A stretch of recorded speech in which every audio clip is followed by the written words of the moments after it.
Hello दोस्तों, नमस्ते, प्रणाम। एक नाच गीत लेके आ रही हूँ, आप सबको जरूर पसंद आएगा। देवरानी जेठानी का लाइक, सब्सक्राइब, शेयर, कमेंट प्लीज़ जरूर करिएगा कि मेरा गाना कैसा लगा। काकर बुझर के जेठानी हो, जेठानी हो, मोरे मनवा क मिलल परानी हो, मोरे मनवा क मिलल परानी हो।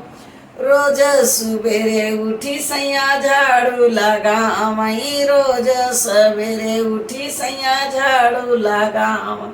हम का कहीं बैठा रानी हो, रानी हो, मोरे मनवा क मिलल परानी हो, मोरे मनवा क मिलल परानी हो।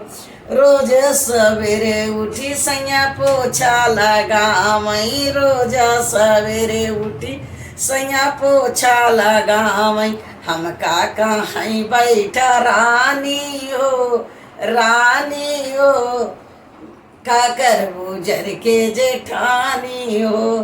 हम का कहीं बैठा रानी हो, रानी हो, काकर गुजर के जेठानी हो।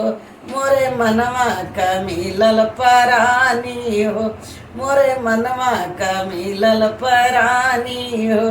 रोज सवेरे उठी सैया खाना बनावई, खाना बनावई सैया रोटी बनावई। हम का कहीं बैठा रानी हो, रानी हो, मोरे मनवा क मिलल परानी हो।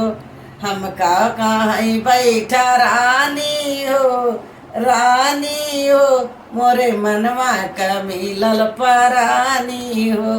काकर बुझर के जेठानी हो, जेठानी हो, मोरे मनवा क मिलल परानी हो, मोरे मनवा क मिलल परानी हो।